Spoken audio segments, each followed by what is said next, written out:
Voilà, donc on se retrouve pour ce dernier rendez-vous de ce e-workshop avant les rendez-vous B2B à partir du début d'après-midi. À partir avec nous, Charlène Thomas, qui doit être Bonjour. quelque part. Bonjour, vous êtes responsable B2C tourisme au domaine viticole du château de Saint-Martin à Taradeau dans le Var. Là, vous êtes vraiment en situation pour nous faire découvrir ce que vous allez proposer. On va démarrer ce voyage avec vous, Charlène Thomas. Expliquez-nous ce que vous proposez dans ce domaine viticole. Ça, je crois, les Vino Spirit Experience, avec l'accent, s'il vous plaît, un parcours interactif autour des vins et des spiritueux. C'est ça, alors vous allez nous expliquer tout ça, allez-y. Bonjour. Oui, bonjour, tout à fait, merci beaucoup. Effectivement, je suis ici pour vous présenter les Vino Spirit Experience, qui sont la nouveauté du château de Saint-Martin. Nous, en fait, juste pour vous mettre dans le contexte, le château de Saint-Martin, c'est un domaine viticole cru classé qui est basé à Taradeau, donc en Dracénie. Donc, on a toujours fait, nous, du tourisme au domaine.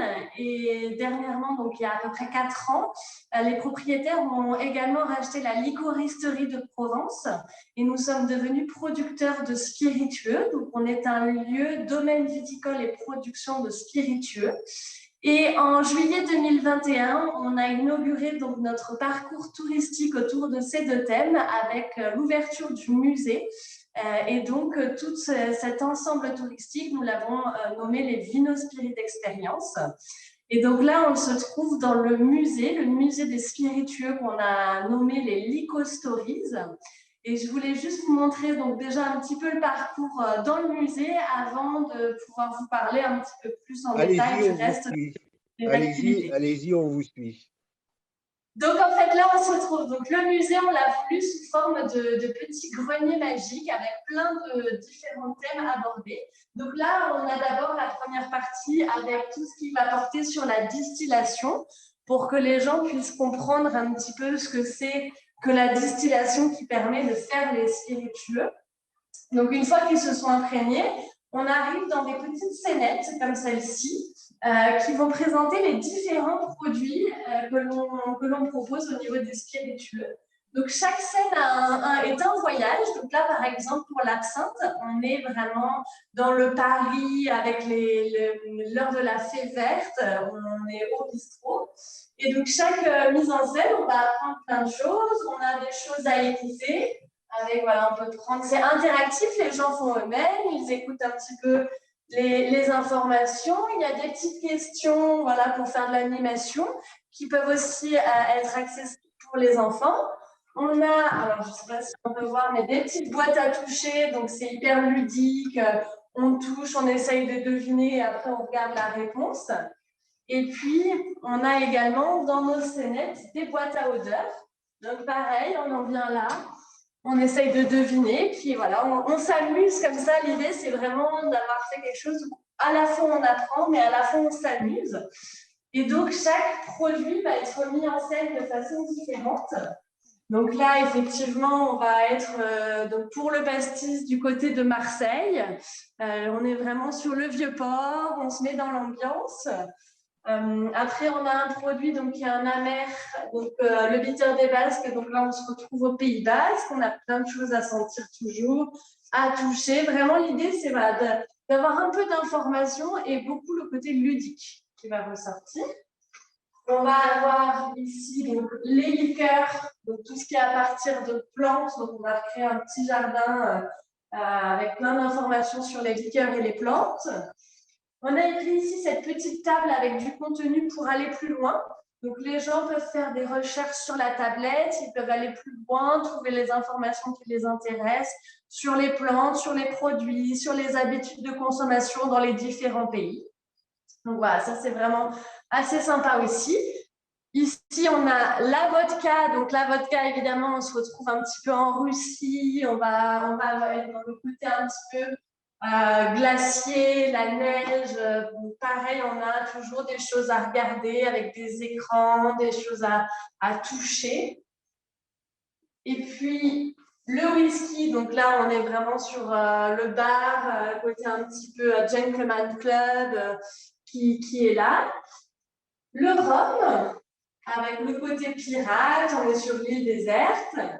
Et puis le gin. Donc là, on est vraiment sur le bateau anglais. Donc voilà, chaque univers va représenter un produit, soit par rapport à son histoire, soit par rapport aux habitudes de consommation qui l'ont fait connaître. Et donc voilà, on a vraiment voulu un petit côté où les gens vont prendre le temps, où chacun va trouver les informations qu'il veut, où on n'a pas besoin d'être déjà un spécialiste des spiritueux pour venir, mais à la fois, si on est un petit peu amateur, on va trouver plein d'informations complémentaires à notre savoir qu'on a déjà. Donc voilà, c'était vraiment l'idée, ce petit pari qu'on a mis en place pendant le Covid et qu'on a réussi à faire sortir donc, dans notre grenier, voilà, qui est devenu maintenant le petit grenier magique. Un très joli grenier magique, Charlène Thomas. Tout ça, on est bien d'accord, c'est au sein du domaine.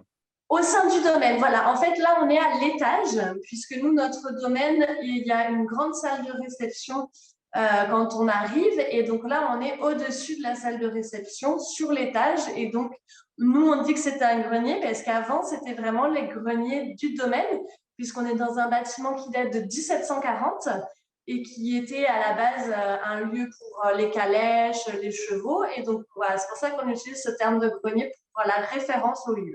Alors, on a encore un tout petit peu de temps. J'imagine que vous avez eu, depuis que c'est ouvert, un peu de retour de la part de celles et ceux qui sont venus. Est-ce que vous avez déjà accueilli des croisiéristes? Qui avez-vous déjà accueilli? Alors, malheureusement, on n'a pas encore eu l'occasion d'avoir des croisiéristes parce qu'on avait l'offre qui est sortie pendant l'été, on n'a pas eu d'occasion. Par contre, on a eu beaucoup de travail déjà avec des agences ou des particuliers.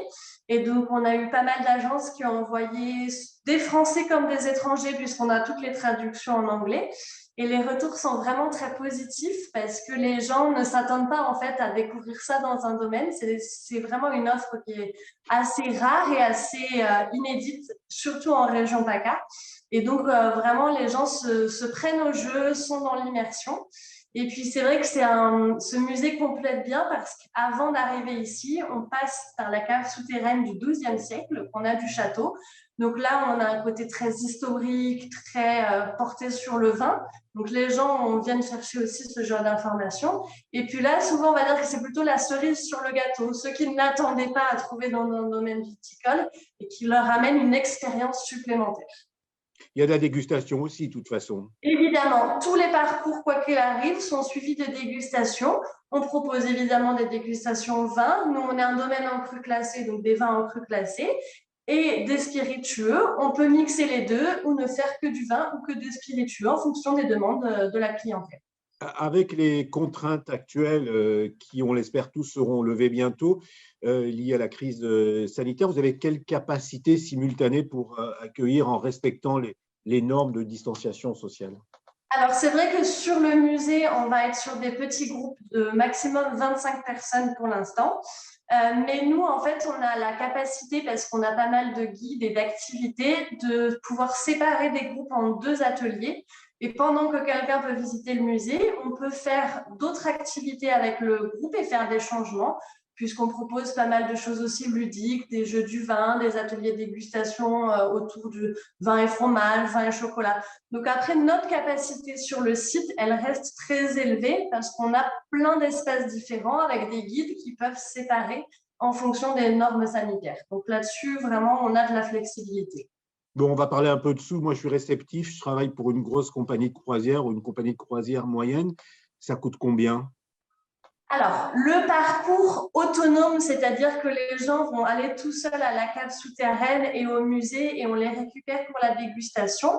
En prix public, on est à 12 € et en prix agence, on fait une remise de 10%. Et après, on a un package qui est un petit peu plus complet avec donc ce parcours libre et toujours la dégustation. Mais en plus, il y a un guide qui va aller faire visiter la production et les jardins. Là, en prix public, on est à 20 € TTC et toujours les 10% de remise pour les agences. Et après, on a tout un panel d'autres activités où là, on vous propose en fonction beaucoup plus des devis sur mesure. Bon, alors si vous êtes avec nous, que vous avez suivi la visite et que vous êtes intéressé, vous passez par le club croisière qui fera le relais ensuite avec le domaine. Je vous rappelle les Vino Spirit Experience qui se déroulent dans le Var et qui ont été présentés par Charlène Thomas. Ça se déroule au château de Saint-Martin à Taradot dans le Var, c'est tout près de Draguignan. Merci à toutes celles et à tous ceux qui nous ont suivis. Merci à tous nos experts. Merci à toutes et à tous.